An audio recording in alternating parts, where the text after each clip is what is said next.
the continuing story of Peyton Place.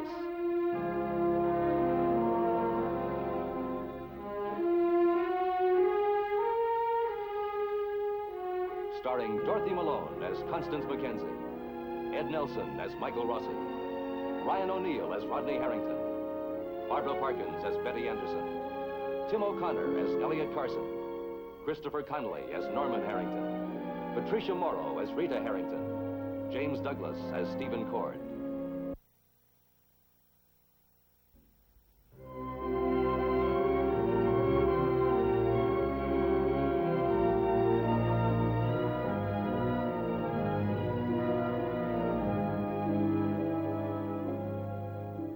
Norman Harrington is fighting the most critical battle of his young life, a war for the affection of his wife, Rita. Though Rita has assured him again and again that her feelings for her father, Eddie Jacks, are separate from her feelings for him, Norman still demands 100% of her love. Now, Norman has received an urgent message to meet Rita's father on the wharf, a message he wants desperately to ignore. Where's Rita? Sit down. Well, is she here? I got to thinking, Norm. You know, you and I never really had a chance to get together. You asked me to meet the two of you here. Yeah, I know I did. And I started after Rita, but you see... What is it with you? Why does everything have to be a snow job?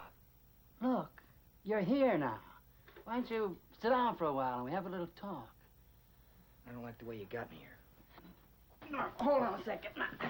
I gotta talk to you. Man to man? No. Father to son-in-law. Please.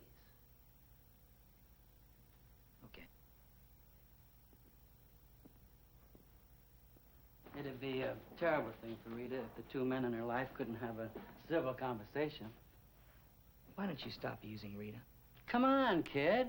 Will you ease off a bit? Listen to you. You use Rita to get me down here. You use Rita to get a job at Ada's.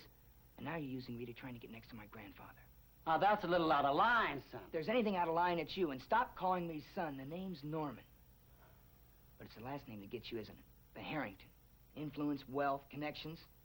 That's what brought you back to this town, isn't it? You walked out on Rita Jacks. You didn't want anything to do with her. But when you found out that she had a new name, you broke your neck getting back here. The new name of Mrs. Norman Harrington. That rings a bell, doesn't it? A solid gold Martin Peyton bell. Have you finished? Not yet. I still have one more chapter. Maybe somebody forgot to tell you that the name Norman Harrington doesn't ring a bell with Martin Peyton. Not even the doorbell.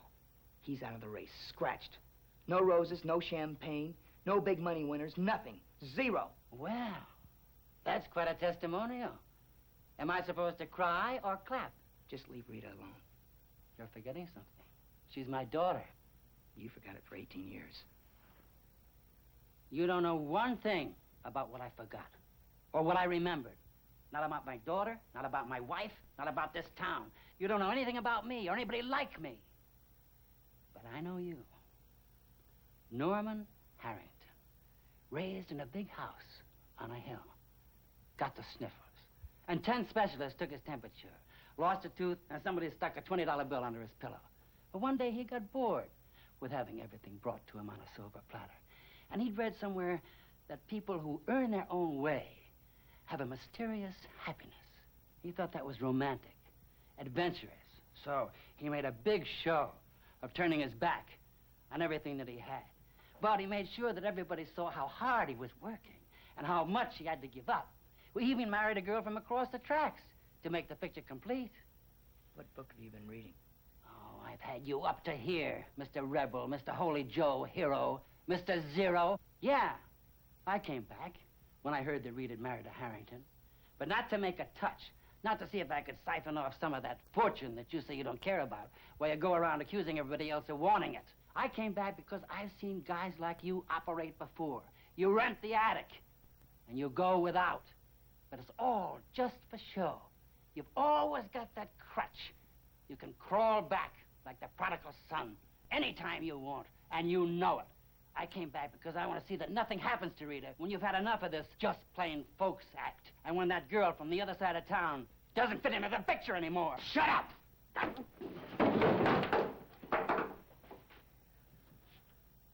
Maybe we know each other a little better now. You all right, Norman? Get away.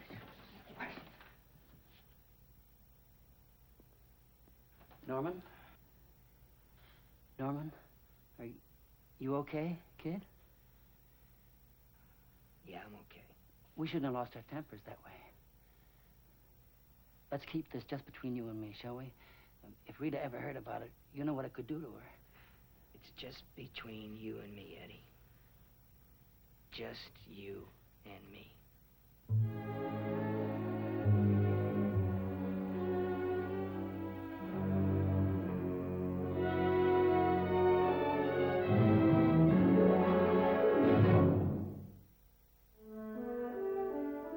Yes, sir. I'll set it up right away. Yes, right, sir. Oh, Mr. Gordon? Is Mr. Sloan in? He said he'd be waiting for you in the dining room. Thank you.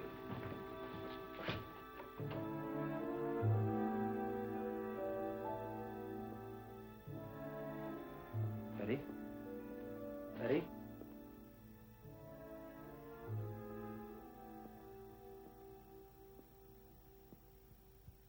How are you? I'm fine. Aren't you going to ask me how I am? That's the formula, isn't it? I mean, I just can't get used to casually bumping into my wife around town. It's just a little peculiarity of mine. It's going to happen. So it seems. All the out-of-town businessmen stay here, you stay here. Have you filed for divorce? I'm going to fight it, Betty. You know that, don't you? Stephen, it won't do any good. It'll only make it ugly, right? You said it, not me. You're so sure, so smug. Not smug, Stephen, just clear. Oh, no, that you're not. But you're going to be. Now, the court has granted me a hearing on the old man's incompetence. It's set for tomorrow. I want you to be there. Why? Because you still believe the lie Adrian told you? But you won't after tomorrow. You sound very sure of that. Yes, I am. Well, what about the fact that you wanted her, pursued her? Is the judge going to hand down a decision about that, too? Just be there. Betty. I deposited some money in your account in the bank. Stephen, that wasn't necessary. I don't want you taking money from Martin, Peyton, or anybody else. Not as long as we're man and wife. Man and wife.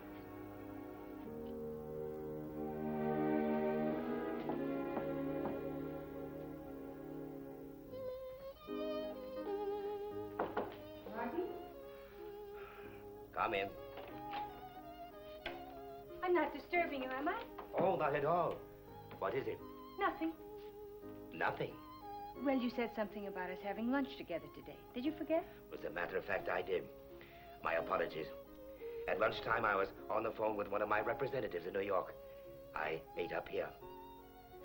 I looked for you before. Yes, I had business in town. Oh, I would like to have gone with you. Oh, I'm sorry. Why are you avoiding me, Martin? Avoiding you? Oh, what a strange idea. Really? It seems to me as if I almost have to make an appointment to see you nowadays. You know, for a couple who's getting married, we've made very few plans. What sort of plans? You know, we're hardly honeymooners. No. But there are still few details to be worked out. For example, I have to get a wardrobe together. Oh, yes, of course. And you want to debate the correct ratio of formal evening gowns to afternoon frocks. I could use your help. Also, if you plan to do a lot of extra entertaining in the next few months, I think we should increase the staff. Well, I was thinking of dismissing it. What? Yes, you know that telephone call I mentioned? Well, my man in New York says that my interest there could stand some personal supervision. New York. You've told me dozens of times how much you love it, how alive you feel when you're there. Actually, I'm rather tired of the city. Besides, all of the people who are any fun will be wintering out of town. Well, so much the better. We can take a suite on Park Avenue. We can spend the winter getting to know each other. Don't be ridiculous, Martin. We know each other perfectly well. Besides, you despise those high-rise monstrosities. Oh, I'm not so sure. I'm told that they're quite luxurious and most comfortable inside. It would also solve the problem of a house of this size. You know, the maintenance, the gardeners, and, well...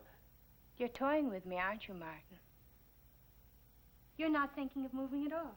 I'm really thinking of it quite seriously. If a man of my age stays in one place too long, he goes stale. Yes, I intend to remain active.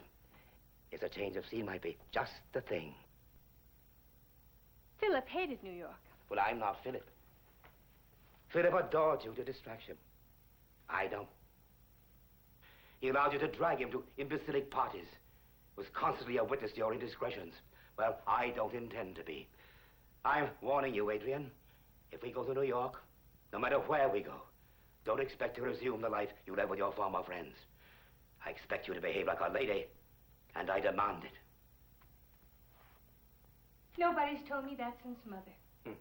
But unfortunately, she didn't say it often enough. I had to find my own friends in New York. Phillips didn't accept me. And why should they? You never took the slightest interest in his work. Philip was a saint. And like all saints, he was a bore. You call him a bore? Why, an evening spent with Philip could open more windows into the human soul than all your so-called philosophers combined. He was the only man I ever knew who was genuinely above pettiness, who dealt only with the profound. Philip was perfectly happy in his work, and his work was great. He could have saved hundreds of thousands of lives. If he hadn't married me. Yes. You pretend to respect him so much. Yet you're holding a letter he wrote to you in confidence over my head. You know he never intended it to be used as a weapon against me, not Philip. Aren't you betraying his memory by using it as one? Don't ever make that suggestion again. Never. Do you understand? If there were any justice in the world, you'd never be allowed to speak his name.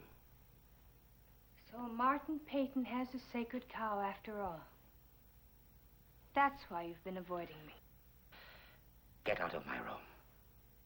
What are you afraid of, Martin? That I'll make a fool out of you? Don't worry. I know the rules. I may not have played fair with Philip, but I wouldn't have known how. He and I were at the opposite ends of the earth. But you and I, Martin, we won't have any problem. We're two of a kind.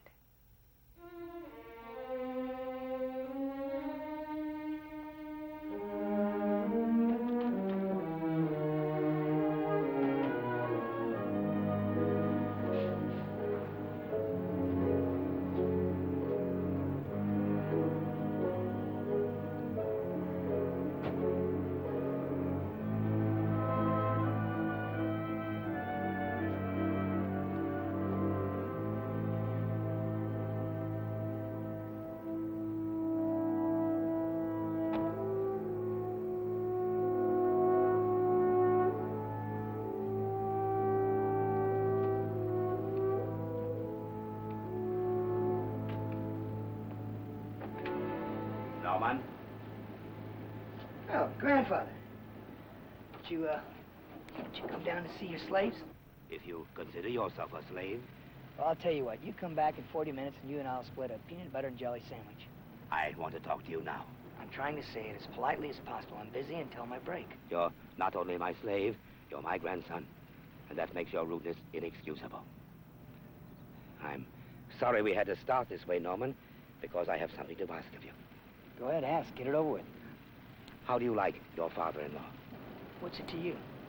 Why has he come here right now, out of the blue? Beats me. Why don't you, ask your chauffeur to go over and get him, and then you can ask him yourself. Has he been bothering you and Rita? Well, the sudden interest in Eddie Jacks. What's he ever done to you? Well, I suspect he thinks he can get his hands on my money through you. No matter how much you dislike me, Norman, it would be extremely unwise of you to support him in such a scheme. You've got a pretty low opinion of me, don't you? Well, I don't know how badly you need money. Oh, by the way, Norman, I would consider it entirely appropriate if you'd have Rita's medical bills sent to the house. They would be paid without hesitation and without strings. I wouldn't even require a thank you note. You're two of a kind. I beg your pardon. Eddie Jacks wants to pay Rita's medical bills, too. Oh, well, I'm considerably more able to afford it. Well, I'm not for sale. Not today, tomorrow, or ever. Now, how many times do I have to tell you guys that? You're refreshing, Norman. Very refreshing.